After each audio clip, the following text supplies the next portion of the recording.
तो welcome class, welcome to the remaining lecture of liver cirrhosis. ठीक है, liver cirrhosis का लास्ट लेक्चर है जिसके अंदर हम पढ़ेंगे डायग्नोसिस और लीवर सिरोसिस का मैनेजमेंट। सबसे पहले बात करते हैं हम डायग्नोसिस की। तो कोई भी लीवर सिरोसिस का पेशेंट अगर हमारे पास आता है तो हमारे को क्या करना है, सबसे पहले उसकी हिस्ट्री कलेक्ट करनी है और उसका फिजिकल एग्जामिनेशन लेना है। ठीक है, हिस्ट्री में पूछना है भाई आपको कोई बाइलरी डिजीज हो, हार्ट फेलियर के डिजीज हो, आपको कोई लीवर सिरोसिस की पहली कंडीशन रही हो, आप अल्कोहल कितना लेते हो, कोई हिपेटोटॉक्सिक ड्रग्स ले रहे हो, कोई भी ऐसा कंडीशन फिजिकल एग्जामिनेशन में फिर हम एग्जामिन करें, पालपेट करके देखेंगे उसके जॉन्डिस है या नहीं देखेंगे, सारी चीज़ें हम फिजिकली एग्जामिन कर लेंगे। ठीक है, उसके बाद देखो इसके अंदर डायग्नोस के अंदर यहाँ पे एक चीज लिख लेते हैं फिजिकल एग्जामिनेशन के अंदर कि जो नियोनेट और चिल्ड्रंस है ना, नियोनेट्स एंड चिल्ड्रन, ठीक है, जो मैंने करा भी रखा है जॉन्डिस के अंदर। ठीक है, are assess by Cramer scale, Cramer's rule, Cramer's rule.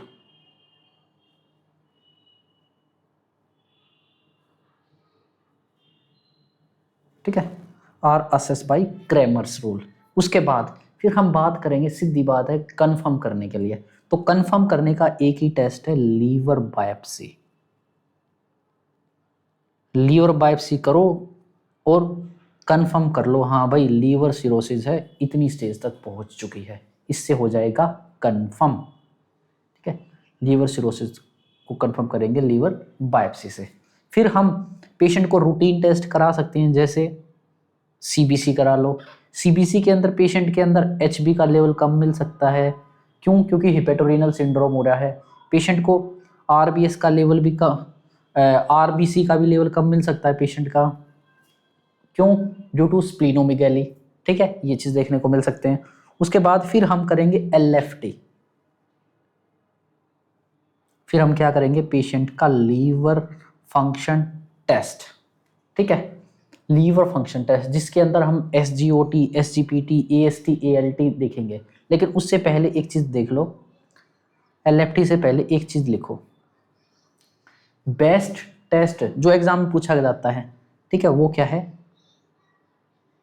Best test to detect,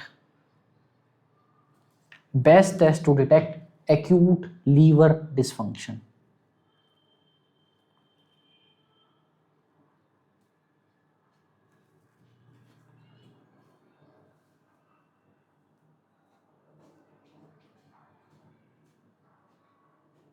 ठीक है, सेकंड में आप लिखेंगे best test to detect chronic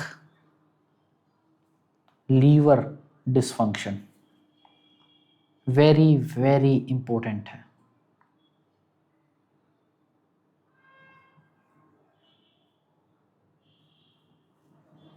ठीक है, वेरी वेरी इंपॉर्टेंट।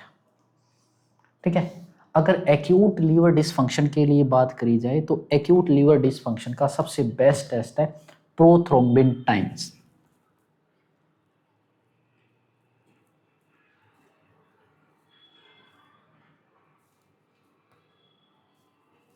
पेशेंट का प्रोथ्रोम्बिन टाइम चेक करो, या INR test, INR prothrombin test या आईएनआर टेस्ट, ये चेक करो पेशेंट का। These are the best prognostic marker. ठीक है, उसके बाद क्रोनिक का बात करें तो हम चेक करते हैं सीरम एल्ब्यूमिन का लेवल।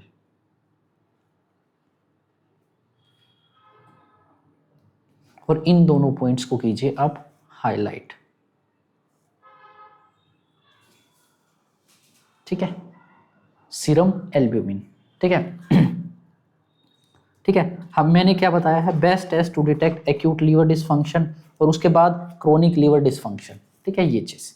उसके बाद बात करते हैं हम एलएफटी की, फिर हम करेंगे एलएफटी।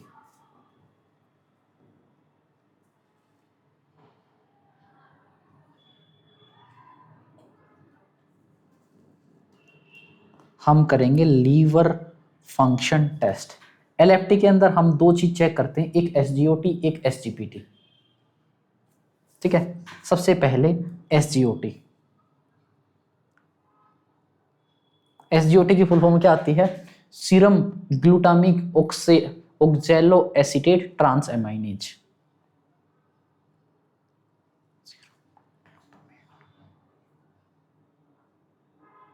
इंपॉर्टेंट है, सीएचओ टाइप के एग्जाम के अंदर पूछा जा सकता है, इसकी फुल फॉर्म क्या होती है? Serum glutamic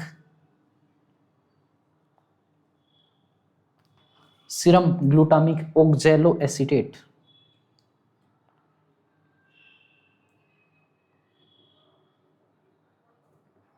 trans aminase.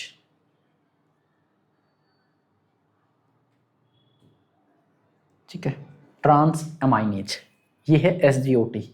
SGOT को एक और नाम से जाना जाता है एएसटी, और एएसटी। एएसटी का मतलब है एस्पार्टेट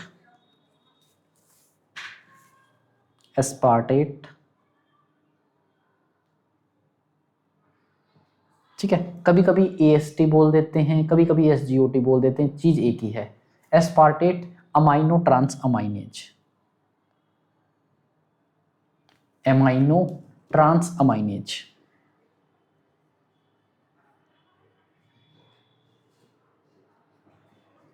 ठीक है, एस्पार्टेट अमाइनो ट्रांस अमाइनेज और एएसटी। ठीक है, ऑब्वियस सी बात है, लीवर फंक्शन टेस्ट के अंदर इनका लेवल बड़ा ही मिलेगा। ठीक है, अब इसके लिए आपको पता होना चाहिए इनका नॉर्मल लेवल। ठीक है, ये इनका नॉर्मल लेवल क्या होता है? नॉर्मल होता है 5 to 40। ठीक है, 5 to 40। ठीक है, एसजीओटी या एएसटी। और दूसरा लीवर फंक्शन टेस्ट के अंदर दूसरा टेस्ट होता है एसजीपीटी। अब देखते हैं एसजीपीटी की फुल फॉर्म। एसजीपीटी का भी सेम है, सीरम ग्लूटामिक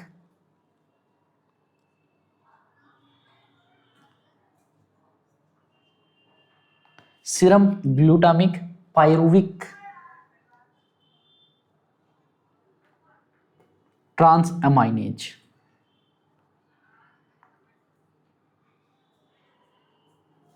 ठीक है, एसजीपीटी को एक और नाम से जानते हैं, एसजीपीटी कह लो या एएलटी कह लो। ठीक है, और एएलटी, एएलटी की फुल फॉर्म होती है एलेनिन अमाइनो ट्रांस अमाइनेज।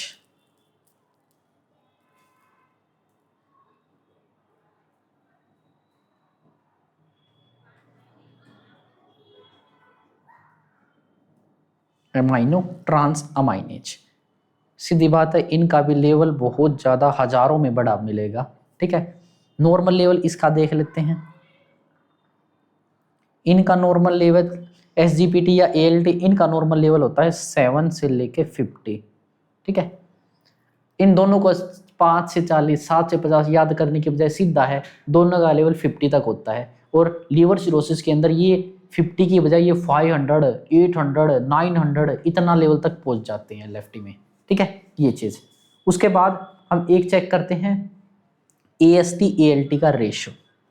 ठीक है, हम चेक करते हैं AST ALT ratio. AST ratio ALT, इनका दोनों का लेवल चेक करके इनका रेशो चेक करते हैं। ये रेशो क्या इंपॉर्टेंट है? ठीक है, इफ ग्रेटर देन 2:1, एएसटी और एएलटी का रेशो ग्रेटर देन 2:1 है, यानी 2 AST, this is AST and this is ALT, then ये इंडिकेट करता है एल्कोहलिक सिरोसिस।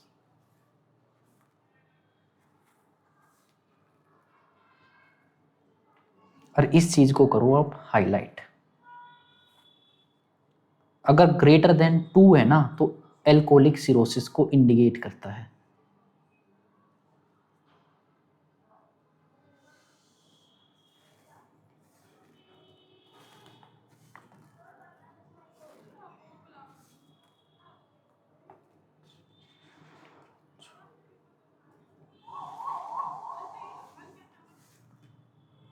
ये इंडिकेट करता है एल्कोहलिक सिरोसिस। इंपॉर्टेंट है, अगर AST ALT का रेशो मोर देन 2:1 है तो इंडिकेट करता है alcoholic cirrhosis.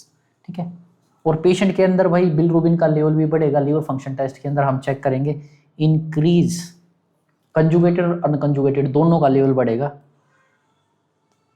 Conjugated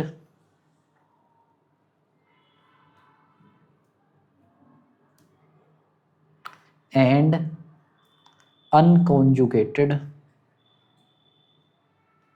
bilirubin level.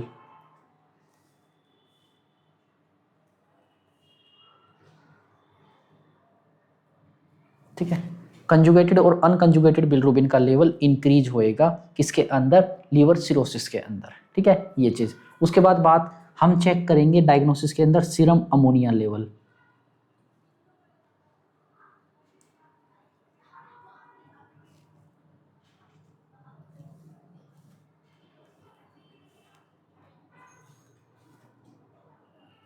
Serum ammonia level check करेंगे। जो सीरम अमोनिया लेवल नॉर्मल अपने को पता होना चाहिए 10 से लेके 80 माइक्रोग्राम पर डेसीलीटर होता है। ठीक है, 10 से लेके 80 mcg पर डेसीलीटर। ठीक है, फिर हम करने को कर सकते हैं, लो जी USG कर लो, CT कर लो, MRI कर लो।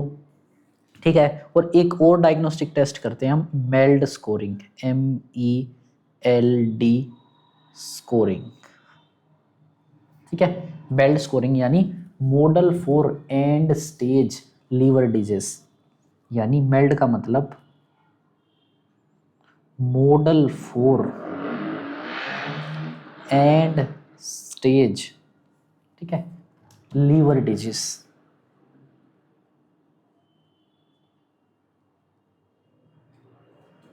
ठीक है, हम क्या करते हैं, मेल्ड स्कोरिंग करते हैं, जिसके अंदर हम चेक करते हैं पेशेंट के जीने के चांसेस, कि पेशेंट आने वाले 3 महीने तक जिंदा रहेगा या नहीं रहेगा, किस ये पता चलता है अपने को मेल्ड स्कोरिंग से। ठीक है, इसके अंदर हम मेल्ड स्कोरिंग के अंदर हम स्कोर देते हैं 6 से लेके 40 तक।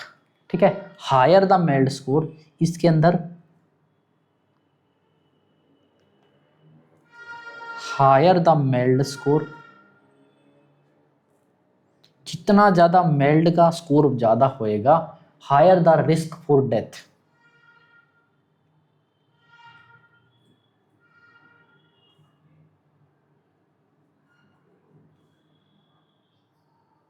Higher the risk for death within next 3 month. सीधी बात, बस इसका मेल्ड स्कोर का ना आपको नाम याद रखना है।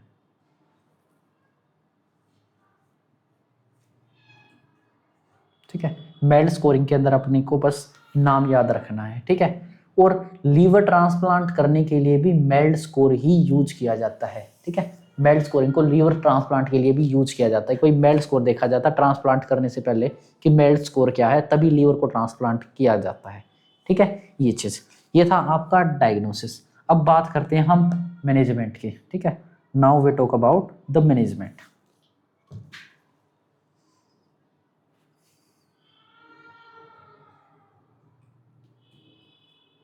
अब हम बात करते हैं लीवर सिरोसिस के मैनेजमेंट की। तो भाई सिरोसिस है यानी एंड स्टेज लीवर डिजीज है, यहाँ पे जो भी मैनेजमेंट होएगा वो ज़्यादातर सिम्टोमेटिक ही रहता है। डेफिनेटिव मैनेजमेंट एक ही है, लीवर को ट्रांसप्लांट कर दो, लेकिन लीवर ट्रांसप्लांट करना बिल्कुल भी ईजी टास्क नहीं है। इसके एक तो लीवर ट्रांसप्लांट अपने आप में वैसे ही ट्रिकी प्रोसेस है, प्लस में ये बहुत ज़्यादा एक्सपेंसिव भी होता है, और साथ में इसका सक्सेस रेट भी बहुत कम है, और पेशेंट ने इसके अंदर ना सर्वाइबिलिटी भी बहुत कम है। ठीक है, और बहुत ही कम प्रेफर किया जाता है। आप टॉप से टॉप एम्स के अंदर जाओगे ना, साल में 3 4 5 इतने ही लीवर ट्रांसप्लांट होते होंगे। वहीं देखा जाए रीनल ट्रांसप्लांट हर दूसरे तीसरे दिन रीनल ट्रांसप्लांट हो जाता है। ठीक है, ये चीज। मैनेजमेंट के अंदर लिखेंगे मैनेजमेंट इज सिम्प्टोमेटिक सबसे पहले तो।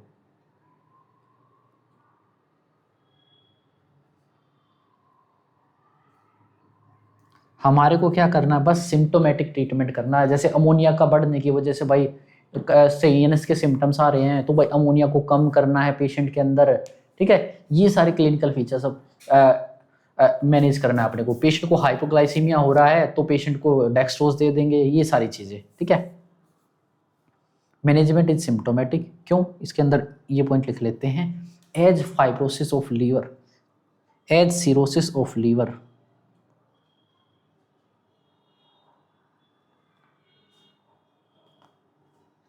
कांट बी रिवर्स बैक, ये वापस से रिवर्स बैक नहीं हो सकता, इसलिए हम सिम्टोमेटिक ट्रीटमेंट करते हैं। As cirrhosis of liver can't be reverse back, ठीक है, can't be reverse back, but the progress can be slowed, but the progress of disease can be slowed, बस जो डिजीज बढ़ने लग रही है उसको स्लो कर सकते हैं हम, जैसे, ठीक है। हम क्या क्या करेंगे, सबसे पहले बात करते हैं पोजीशन। पेशेंट को लीवर सिरोसिस के अंदर किस पोजीशन के अंदर रखेंगे, पेशेंट को रखेंगे हम सेमी फाउलर पोजीशन के अंदर, ताकि पेशेंट को अच्छे से सांस आ पाए, क्योंकि पेशेंट को होगा एसाइटिस। एसाइटिस की वजह से पेशेंट का भाई जो अपना थोरेसिक कैविटी है ना उसके ऊपर प्रेशर पड़ रहा होगा, जिसलिए पेशेंट को हम सेमी फाउलर पोजीशन के अंदर रखेंगे, या कह दे elevate head of bed, bed के हेड को एलिवेट करके या सेमी फाउलर पोजीशन के अंदर रखेंगे। और पेशेंट जैसे ही हमारे पास आता है हमने पेशेंट को एनपीओ रख देना, पेशेंट को कुछ भी ओरली नहीं कंज्यूम करना है, पेशेंट को रखना है, ठीक है, NPO. Keep the patient NPO, ठीक है, क्योंकि जो भी हम खाना देंगे वो केवल लीवर के ऊपर लोड को ही इंक्रीज करेगा, ठीक है। इसलिए पेशेंट को एनपीओ करके स्टार्ट कर दो, TPN, total parental nutrition start कर दो। और टीपीएन नहीं है तो भाई लो जी आईवी फ्लूइड ही दे दो कम से कम, लेकिन जीआईटी को टच ना करो, ठीक है। पेशेंट को एनपीओ रखो, ठीक है। उसके बाद पेशेंट के अंदर आरटी ट्यूब डालो और उस आरटी ट्यूब को कंटिन्यूअस एस्पिरेशन पे डाल दो, ठीक है, एक ड्रेनेज बैग से अटैच कर दो, ताकि जो भी एब्डोमिनल कंटेंट है ना वो नीचे इंटेस्टाइन में ना जा पाए, वो ग्रेविटी के थ्रू बाहर आ जाए, ठीक है। और वैसे भी लीवर सिरोसिस वाले पेशेंट के अंदर रेट्रोग्रेड पैरास्टाइलिसिस स्टार्ट हो जाती है, जिससे इंटेस्टाइन का जो भी कंटेंट है वो स्टमक के अंदर आने लग जाता है, जैसे बाइल, स्टमक के अंदर से भाई सिक्रीशंस निकलने लग जाएंगी बाइल की, ठीक है। तो ये चीज अपने को देखने को मिलता है लीवर सिरोसिस के अंदर। Put RT on continuous aspiration,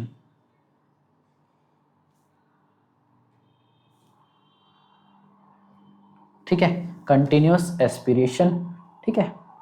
और साथ में क्या करो, मॉनिटर ड्रेनेज, जो भी उसके अंदर ड्रेनेज आने लग रही है, एंड एब्डोमेन का diameter and diameter of abdomen,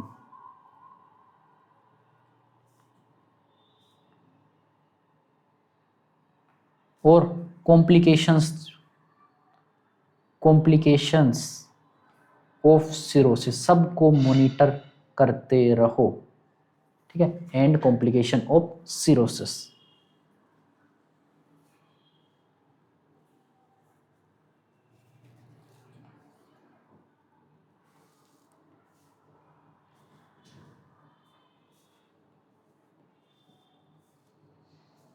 ठीक है, इनको मॉनिटर करते रहो, ठीक है। गर्थ को मॉनिटर करो, कॉम्प्लिकेशंस को मॉनिटर करो। भाई कॉम्प्लिकेशन जैसे भाई जो अभी हमने पढ़ाए थे एसाइटिस, ठीक है, उसके लिए गर्थ मॉनिटर करो। पेशेंट को इसोफेजियल वेरेसिस ना हो जाए, पेशेंट को हेमरोइड वेरेसिस ना हो जाए, ये सारी चीज़ें अपने को मॉनिटर करते रहना है, ठीक है। और एज ए नर्सिंग ऑफिसर हम क्या क्या करेंगे, ठीक है, हम पेशेंट को एडमिनिस्टर करेंगे विटामिन के। सबसे पहले तो एडमिनिस्टर विटामिन के, क्योंकि पेशेंट के अंदर ब्लीडिंग का इशू हो सकता है, पेशेंट को ब्लीडिंग स्टॉप नहीं होगी विटामिन के बगैर, ठीक है। साथ में पेशेंट को दीजिए थायमिन, क्योंकि थायमिन की डेफिशिएंसी पेशेंट के अंदर होगी, जिससे न्यूरोलॉजिकल सिम्टम्स देखने को मिल सकते हैं, ठीक है। और जितने भी अदर मल्टीविटामिन है सारे एंड अदर मल्टीविटामिन सबको आईवी हमारे को दे देना है, ठीक है। मल्टीविटामिन यानी ऑप्टिन्यूरोन होता है, ठीक है, सभी को पेशेंट को हमारे को देनी है, ठीक है, एंड अदर मल्टीविटामिन, ठीक है, सारी चीज़ें मल्टीविटामिन देनी है। साथ में इम्पोर्टेंट है भाई एसाइटिस को ट्रीट करने के लिए, स्वेलिंग को ट्रीट करने के लिए गिव आईवी एल्ब्यूमिन। एल्ब्यूमिन भी जरूरी है भाई, एल्ब्यूमिन से ही तो ओन्कोटिक प्रेशर मेंटेन होएगा। आईवी एल्ब्यूमिन का इंजेक्शन देना है पेशेंट को। गिव एंड आईवी डेक्सट्रोज, ये भी इंपॉर्टेंट है, डेक्सट्रोज देना भी, ठीक है, ताकि पेशेंट के अंदर प्रोटीन मेटाबॉलिज्म स्टॉप होए, ठीक है। आईवी डेक्सट्रोज क्यों देंगे? To minimize protein breakdown.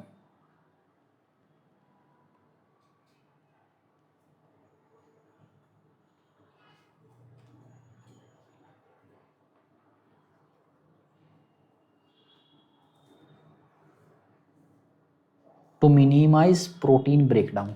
देखिए पेशेंट को हमने एनपीओ रखा है तो पेशेंट के अंदर ग्लूकोज तो होगा नहीं, ऐसा हमेशा देखा गया, प्रैक्टिकली मैंने देखा है, जो भी लीवर सिरोसिस का पेशेंट होता है ना उसको हमेशा हाइपोग्लाइसीमिया होता है, ठीक है। तो अपने को पता है हाइपोग्लाइसीमिया की कंडीशन में बॉडी नॉन कार्बोहाइड्रेट सोर्स को ग्लूकोज में कन्वर्ट करने लग जाती है, यानी ग्लूकोनियोजेनेसिस करने लग जाती है, ठीक है। तो मेनली सबसे पहला बॉडी का टारगेट होता है प्रोटीन, और प्रोटीन को वो ग्लूकोज में कन्वर्ट करेगी, यानी प्रोटीन का जब मेटाबोलाइज करेगी तो प्रोटीन के मेटाबॉलिज्म से एक वेस्ट प्रोडक्ट बनता है जिसको बोलते हैं अमोनिया, ठीक है। और अमोनिया तो वैसे ही टॉक्सिक है, अमोनिया बॉडी से बाहर नहीं निकल पाएगा, इसलिए हमारे को क्या करना है, पेशेंट को आईवी डेक्सट्रोज इन्फ्यूजन चला देना है, आईवी डेक्सट्रोज D25 वाला, ठीक है, ये इन्फ्यूजन चला देना है, ठीक है। अब बात करते हैं साथ में और कौन सा इंजेक्शन दे सकते हैं, हम दे सकते हैं गिव आईवी, पेशेंट को एसाइटिस है तो उसके लिए हम दे सकते हैं डायरेटिक्स, पेशेंट को डायरेटिक्स दे सकते हैं, ठीक है, डायरेटिक्स दे सकते हैं, पेशेंट को एंटीबायोटिक्स दे सकते हैं। एंटीबायोटिक्स कौन सी सबसे ट्रीटमेंट ऑफ चॉइस होती है, यहां पे एंटीबायोटिक ऑफ चॉइस होती है नियोमाइसिन, पेशेंट को नियोमाइसिन एंटीबायोटिक दी जाती है। ये नियोमाइसिन एंटीबायोटिक क्या करती है, कोलोन के अंदर जाके अमोनिया प्रोड्यूसिंग बैक्टीरिया को किल करती है। कुछ बैक्टीरिया हमारे लार्ज इंटेस्टाइन के अंदर प्रेजेंट होते हैं जो अमोनिया फॉर्म करते हैं, तो नियोमाइसिन क्या करेगी, उन बैक्टीरियाज को किल कर देगी, ठीक है। ये क्या करती है neomycin, it kills ammonia producing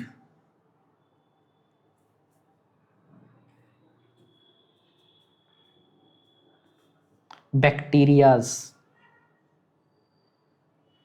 in colon. Colon के अंदर जो एमोनिया प्रोड्यूसिंग बैक्टीरियाज है ना उनको ये किल कर देगी। कौन किल करेगी, नियोमाइसिन।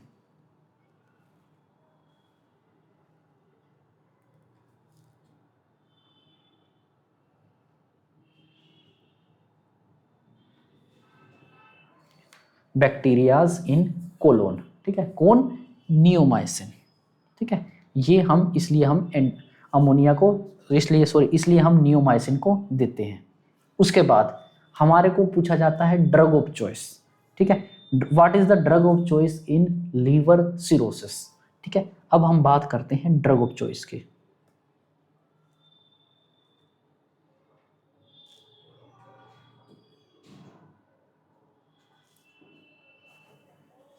ड्रग ऑफ चॉइस,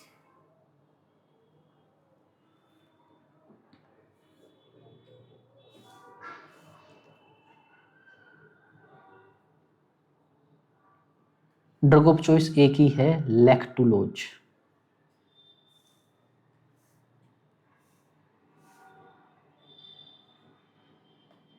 इसको हम दो तरीके से दे सकते हैं, या तो हम इसको एनीमा के थ्रू दे दो, लैक्टुलोज एनीमा दे दो, या हम उसको ओरली दे दो भाई। और ओरली भी अपने को एम्प्टी स्टमक देना है। प्रेफर करते हैं एम्प्टी स्टमक देना, ठीक है, एम्प्टी स्टमक।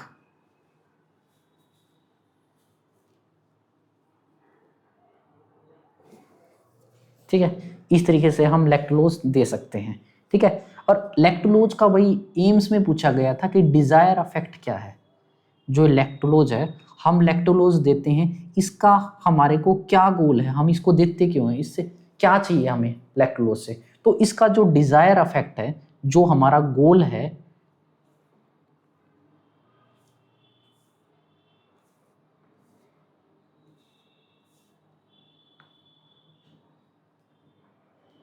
जो इसका डिजायर अफेक्ट है, वो हमारे को क्या करना है, लैक्टोलोज क्यों देते हैं, लूज स्टूल पास करे पेशेंट। कितना लूज स्टूल पास करे, डेली मैक्सिमम, मिनिमम 2, मैक्सिमम 3, कम से कम 2 से 3 लूज स्टूल पास करे। 3 से ज्यादा पास कर रहा है तो पेशेंट को लैक्टोलोज नहीं देना है।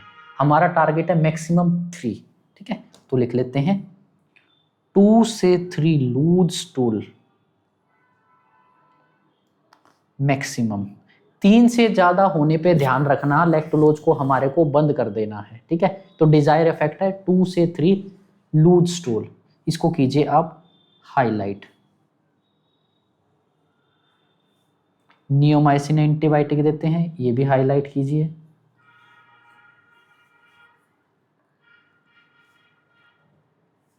बस इस तरीके से हम, और भाई अपने को यहाँ पे सबसे मेन लाइफ थ्रेटनिंग कॉम्प्लिकेशंस को मॉनिटर करते रहना है। Monitor for life threatening complication कौन सा है, oesophageal varices, that is oesophageal varices, oesophageal वेरिसिस।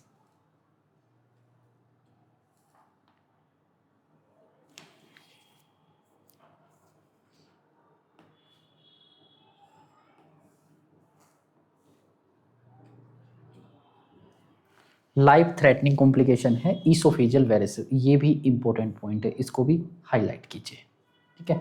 Monitor for life threatening complication जैसे ईसोफेजियल वेरिसिस। उसके बाद यहाँ पे पूछी जाती है कि कैसी डाइट हमारे को प्रेफर करानी है, पेशेंट को कैसी डाइट देनी है। वैसे तो एनपीओ रखना है, लेकिन फिर भी अगर कोई पेशेंट का सिरोसिस ज़्यादा सीवियर फॉर्म में नहीं है, वो खा पी सकता है, तो पेशेंट को सबसे पहले तो लो फैट डाइट देनी है अपने को। फैट कम होना चाहिए और प्रोटीन भी कम होना चाहिए। लो प्रोटीन, लो फैट, लो प्रोटीन, हाई कैलोरी डाइट, ठीक है। लो फैट और लो ही प्रोटीन और कैलोरी होनी चाहिए हाई।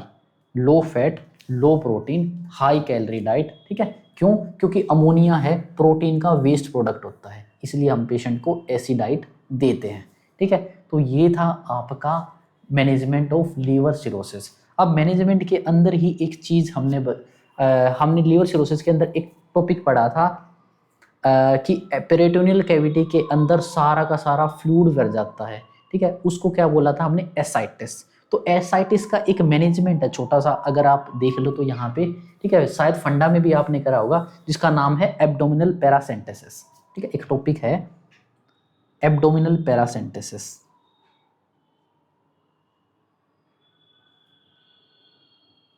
एब्डोमिनल पैरासेंटेसिस,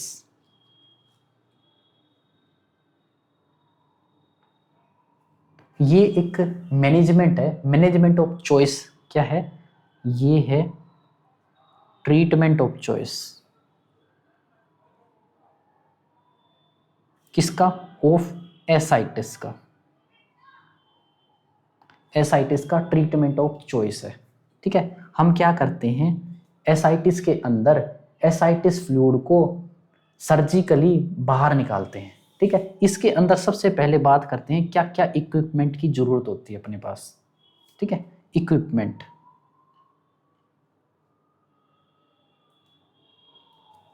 क्या क्या इक्विपमेंट चाहिए, सबसे पहले तो ट्रे चाहिए भाई,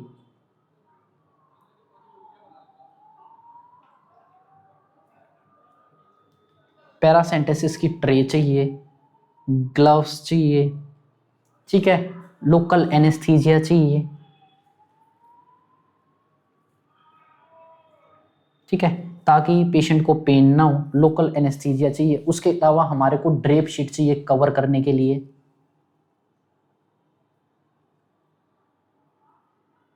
ताकि पेशेंट कवर कर रहे, स्टीराइल वे में कवर करे। फिर स्पेसिमेन बोतल चाहिए कोई सैंपल कलेक्ट करने के लिए।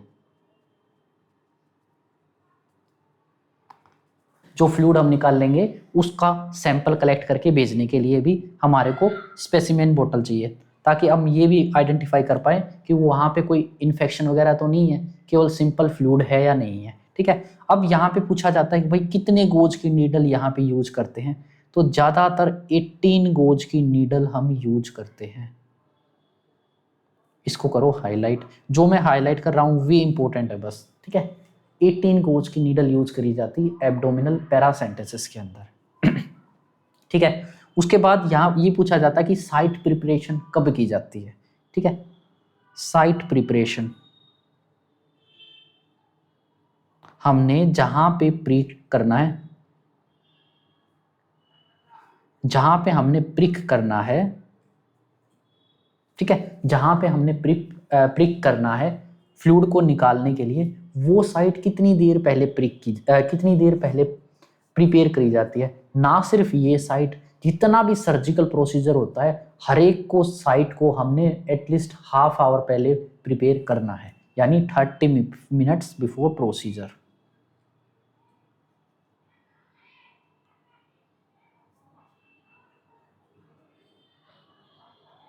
Thirty minute before procedure. अब बात करेंगे साइट कौन सी होनी चाहिए। अब बात करते हैं साइट कौन सी होनी चाहिए। सबसे पहले तो इसको करो हाईलाइट। साइट प्रिपरेशन कब होती है? 30 मिनट। किसी भी कोई भी साइट हमने प्रिपेयर करनी है, प्रोसीजर होने के आधा घंटे पहले हमारे को प्रिपेयर करना है, ठीक है। अब बात करते हैं साइट कौन सी होनी चाहिए, कहाँ पे हम प्रिक करेंगे। तो देखो, अम्बलाइकस से 2 इंच नीचे, 2 inch below umbilicus, this is the best site, ठीक है। 2 नीचे किस साइड, अब ये भी देखो, 2 इंच किस साइड, ठीक है, मिड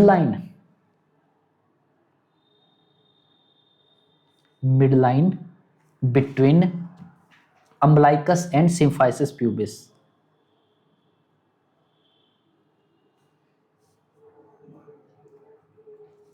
सिम्फाइसिस प्यूबिस, ठीक है। जैसे ये है भाई अम्बलाइकस और ये है अपना सिम्फाइसिस प्यूबिस, ठीक है।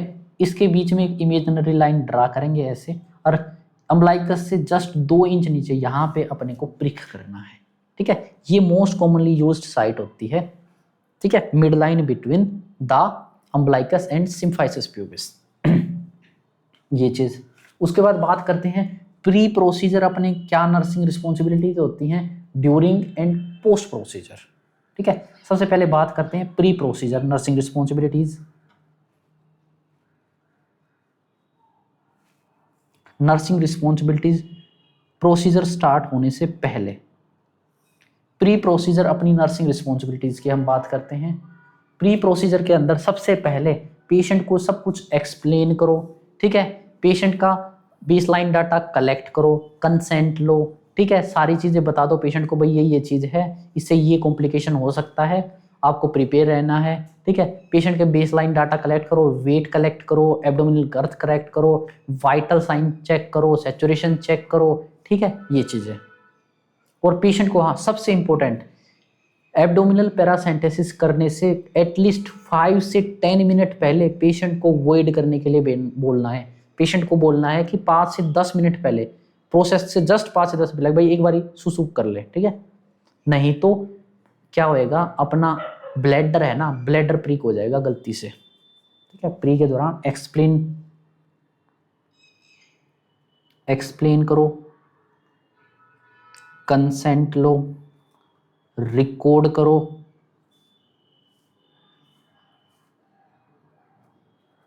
क्या क्या, वाइटल्स को और एब्डोमिनल गर्थ को,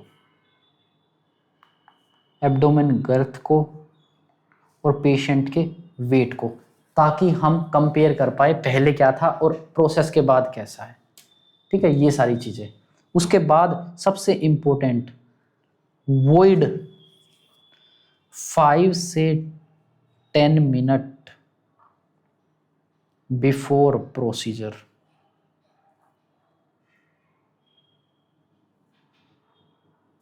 और इसको कीजिए हाईलाइट।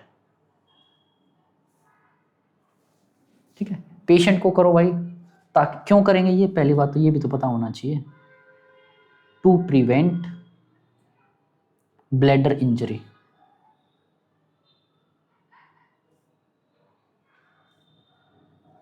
पेशेंट के ब्लैडर के अंदर इंजरी ना हो जाए। ठीक है, फिर पेशेंट को फाउलर पोजीशन दे दो ताकि पेशेंट अच्छे से सांस ले पाए। ठीक है, with back and fit supported.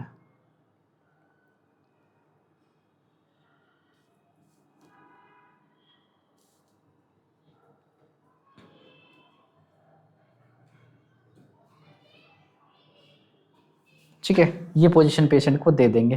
फिर पेशेंट को ड्रैप शीट से कवर कर दो और भाई एक्सपोज करो जो साइट जहां पे हमने प्रिक करना था। ये था प्री प्रोसीजर। अब बात करते हैं ड्यूरिंग प्रोसीजर।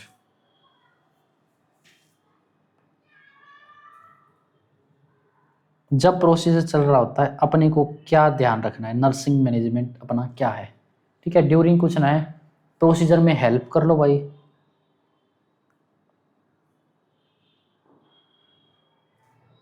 जो प्रोसीजर हो रहा उसमें हेल्प कर लो, एसेस करते रहो वाइटल्स को। ठीक है, और पेशेंट को ड्रेसिंग अप्लाई कर दो बस।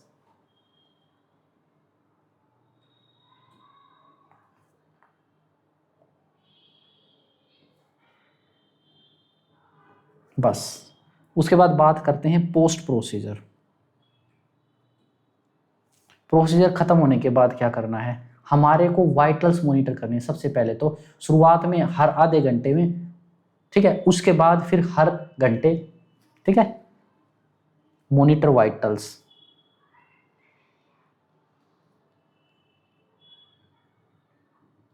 शुरुआत में पहले 2 घंटे के अंदर हर आधे आधे घंटे में चेक करनी है। उसके बाद 2 घंटे के बाद हर एक घंटे में चेक करने हैं। Monitor vitals half hourly during first 2 our,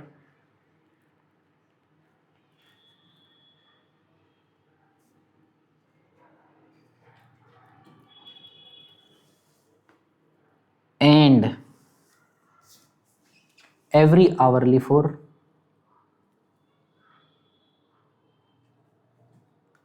next 4 hour।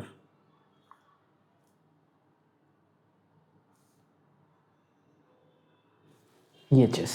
ठीक है, वाइटल्स को मॉनिटर करो शुरुआत में हर आधे घंटे में, उसके बाद हर घंटे में। ठीक है, 4 घंटे के लिए। ठीक है, ये चीज। उसके बाद हमने क्या करना है,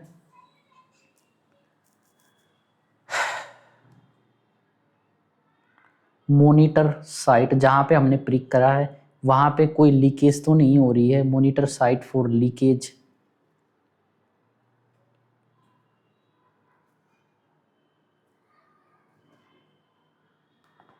मॉनिटर साइट फॉर लीकेज, कोई ब्लीडिंग, कोई लीकेज ना हो, कोई ब्लीडिंग ना हो, कोई और कॉम्प्लिकेशन ना हो, ये सारी चीज़ें मॉनिटर करना है। ठीक है, और साथ में कॉम्प्लिकेशन क्या क्या आ सकती है, कॉम्प्लिकेशन लिख लेते हैं इसके अंदर।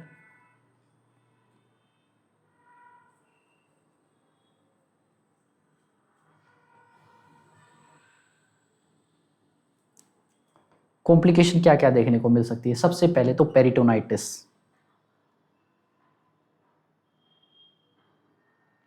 पेरिटोनियल कैविटी के अंदर इन्फ्लामेशन हो जाता है और ये है मोस्ट कॉमन कॉम्प्लिकेशन। इसको कीजिए आप हाईलाइट।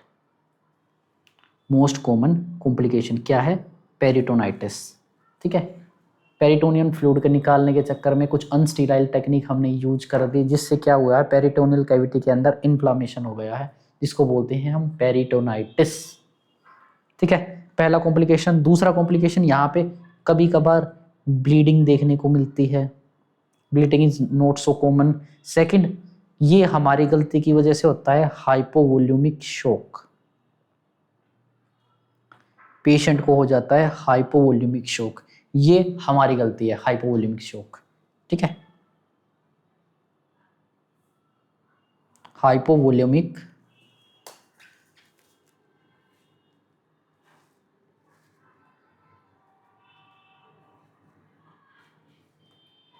हाइपोवोल्यूमिक शॉक, ठीक है। अब हाइपोवोल्यूमिक शॉक ना हो, ये हमारी गलती है। इसके लिए हम क्या करेंगे, हाइपोवोल्यूमिक शॉक से बचाने के लिए हम क्या करते हैं कि जब भी पेशेंट का पेरिटोनियल फ्लूइड को बाहर निकालना है ना, एक टाइम के अंदर 2 लीटर से ज़्यादा नहीं निकालना है हमने, ठीक है। नहीं तो एकदम से फ्लूइड बहुत ज़्यादा निकलने की वजह से पेशेंट को हाइपोवोल्यूमिक शॉक हो सकता है, ठीक है। तो इसके अंदर लिख लो,